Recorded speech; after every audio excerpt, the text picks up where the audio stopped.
Hi everyone, trying this again. I had to stop because I lack information. But yeah, so Variety came out recently and said that they have their shortlist. Not shortlist, can still consists of about 8 different people, but shortlist nonetheless of the actors they're eyeing to play the young Han Solo in the Han Solo spin-off movie. Now, this is subject to change, and the new Han Solo could end up being someone not on this list. But point is, this is the people who right now are being eyed. So we have Miles Teller, who we all know, Ansel Elgort, who I looked up. He's big in the Divergent series. Dave Franco, younger brother to James Franco, Jack Rayner, who I looked up, looks suspiciously like Chris Pratt. Scott Eastwood, who I don't recall I looked up Scott Eastwood. I'll look that up in just a minute. Logan Lerman, who was from the Percy Jackson movies and who was in Fury, very good in Fury. Emma Cohen, who was the star in Brooklyn, and everybody wants some actor Blake Jenner, who I just looked up, and I gotta say he's a very good. Physically speaking, he looks like what I think maybe a young Han Solo would look like. Now, Scott Eastwood, you have to give me just 1 second for Scott Eastwood. Let's see now, Scott Eastwood. Oh yeah, Scott Eastwood. I believe he's actually the son of he's the son of Clint Eastwood. And yeah, he's only 21. No, he's 29. Wow, my bad. He was born the 21st of March, I believe. Yes, 1986. So these are our front runners right now. Now, the interesting the age group in this is that the age group consists of guys in their early 20s to late 20s. There's really no one who's in their 30s on this list, I don't think. I don't think. Give me 1 second to check a few. Miles Teller, I think, might be the oldest, or this guy actually might be the oldest. Scott. Let's see, Miles Teller. Teller is 28. Dave Franco, because these are guys I believe are probably the oldest ones. Dave Franco is 30. They're not great. He's a young-looking 30, but he's 30 nonetheless. And I look at this list and I'm like, okay, a lot of these guys are good actors. Some of them great actors, but from a talent perspective, talent really isn't the issue I'm seeing here. It's how they portray themselves on screen versus their physical appearance versus their youth. And they're clearly going for a younger Han Solo. And obviously a younger Han Solo. But when I say younger, I mean, not the same age as Harrison Ford when he did Star Wars A New Hope. More like him as as a late teen, early young adult. That seems to be where they're aiming, because all these guys, despite the fact that most of them seem to be in their mid to late 20s, are young looking. They can pull off younger looking roles. And I look at the list we have here, and Miles Teller, the only thing he really has in common with that Ed Harrison Ford or Han Solo is that he's got a scar, the same scar more or less on his chin. So you could definitely understand where that would come from, but I as much as I like Miles Teller, that would not be a fit. Ansel Elgort, I haven't watched the Divergent series. I can't really go much from that, but just by his appearance, I'd say he's a better choice than. Sweater's made from. Darn it! What the hell's going on here? Sorry, there was an ad that just popped up for no reason whatsoever. Anywho, so yeah, Dave Franco. Now, Dave Franco's an interesting choice. He definitely has that kind of quirky charm about him that Han had, but he comes off almost a little too whiny, maybe just a little. I guess comes off a little bit as a bitch sometimes, but that's just the way the character kind of is set up. And most of his characters are kind of set up. Then Jack Rayner, I looked up a photo of him. He looks like Chris Pratt. I believe he's in his 20s. He doesn't look like a terrible choice, but it's just so much similar to Chris Pratt that if they weren't looking at Chris Pratt, then I don't know why they'd look at Jack Rayner in terms of appearance. Talent's a different story entirely. Can't recall anything I've seen him in, but That's just things I haven't seen him in. Then we have Scott Eastwood, who is an interesting choice. He's definitely not the old. Franco's actually older than him, but Eastwood's just a year younger. He's definitely the most adult looking. I think he's the oldest looking one. He's very strong jawed, very very handsome looking dude.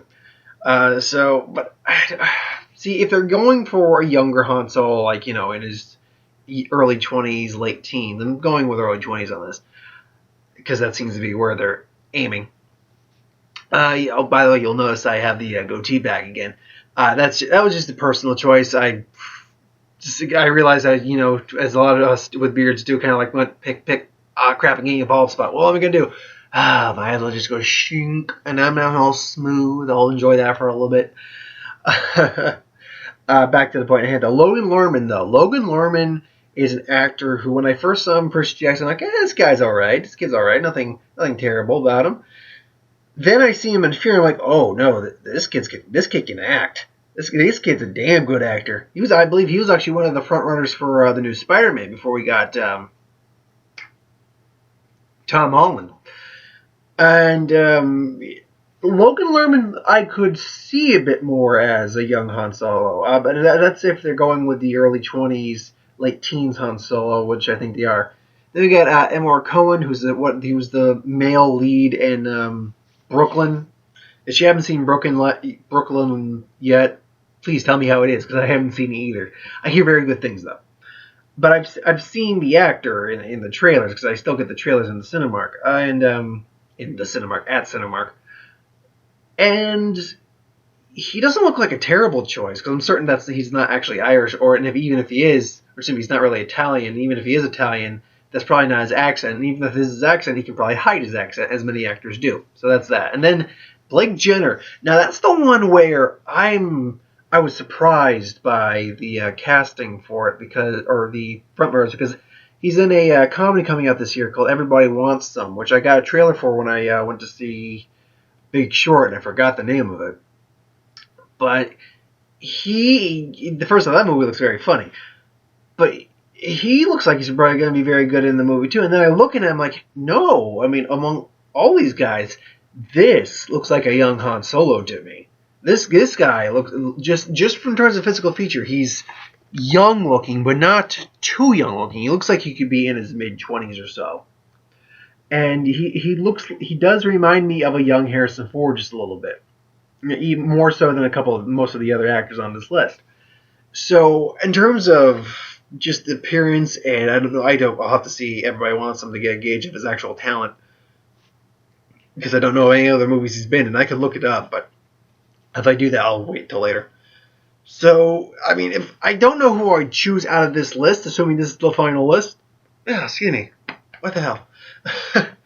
But, out of this list, I'm not certain who I would want to choose, more or less. Now, with that said, there's a good rumor going on. If this shortlist is being brought out now, we're probably going to get our casting for it in the next a month or so, maybe 2 months. They'll probably announce it, because Rogue One's filming right now. Probably done filming by May. I'm certain it'll be done by May. Then, because that'd be the prime time to put out the trailer attached to Captain America: Civil War.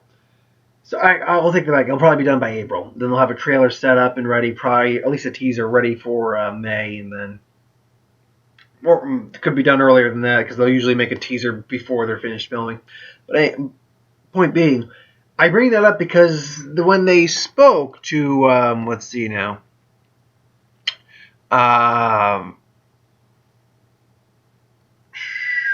Basically, when they were talking about this movie, they couldn't confirm it, but they said it's possible that this new young Han Solo could have a cameo in Rogue One. And I hear that, and I'm like, that makes sense. Look at the timeline of what we got right now for the movies. We got Rogue One coming out this year. Then we got Episode 8 the next year. Then the following year, we get the spinoff. Now, while Harrison Ford is on the roster to come back in Episode 8, it's going to be in some less capacity for obvious reasons. because spoiler, can't give you a spoiler, he's dead. So I have a feeling he'll come back in like either a flashback or some sort of force vision or something like that. Now, granted, he's not force sensitive in this new canon, as far as we know. He is minorly force sensitive, hence why he's able to navigate the asteroid fields in the original canon. But I don't know if that's been retconned, that part of him. But it makes sense to have just use Rogue One as a gateway to introduce the new Han Solo, because frankly, we all think of Harrison Ford. We do. So if you want to introduce a young Han Solo into this this world, into the movie, yeah, give him a minor role in Rogue One. Doesn't have to be anything. Just has to be maybe a brief 1-minute cameo. Get a young guy with a Falcon or with a Wookiee with Chewie. Or maybe a minute, they gotta hire some smugglers, and then you get introduced as like, oh, that is young Han Solo, oh my god! It's like, and then it's like, yes, by the way, we got a movie for him coming out, yay! So that makes complete sense, and I think it's a smart way to do it, absolutely. So far, they have not flubbed, I don't think, on the Star Wars movies, but then again, we've only gotten one so far, and it's a smash hit. It's currently made $1.733 billion worldwide to date. It's going to more than likely crack the $2 billion mark. Probably beat.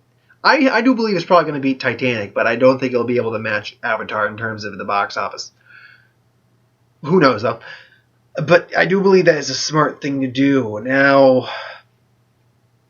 is there any other way to introduce him in any sort of capacity? Well, it all depends. Because let's say, and here's something, because I've heard people talk about the subject so far, but here's a subject to talk about.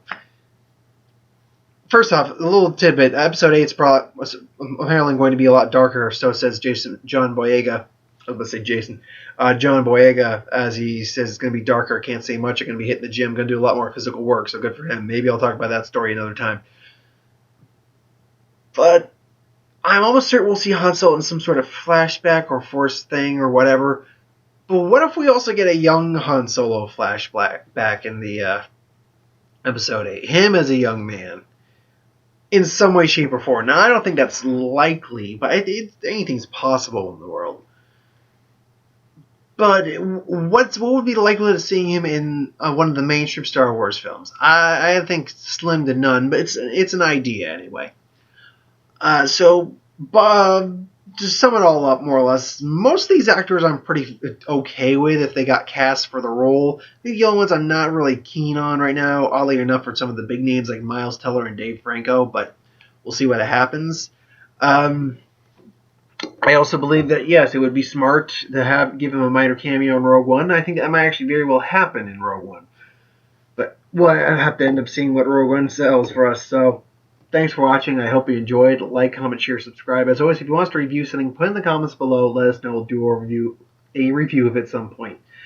So you'll notice that there's no Supergirl review on this channel, and actually, or vlog today, this week. Sorry, it is late. In fact, give me 1 second. I just want to double check this too, but I'll check while I'm explaining it. And the reason for that is there was no Supergirl episode. I was actually going to sit down, watch Supergirl for a change on the TV, not watching it on demand, so I could get the vlog up earlier. And no, there was nothing. There's nothing this week, and apparently there was a football game going on, so they didn't want to compete with that, which makes sense. But still, no Supergirl vlog apparently this week, but probably next week. It all depends on if it shows up. There will be Who Would Win this week. This week's Who Would Win, by the way, is Batman vs. Moon Knight, as requested by a viewer. First viewer request for Who Would Win. I thank you for that. I don't have your name up here right now, but I do thank you for that. I'll give you a shout out in the actual video. And, of course, any, trailers that would be interesting to talk about, occasional movie news that I do, and another Star Wars video by the end of the week. So, lots of stuff to do, as always. Oh, and, of course, review, which, again, right along to Norm of the North or 13 Hours Secret Soldiers of Benghazi. We'll see what happens. So, thanks for watching. See you next time. Have a good night.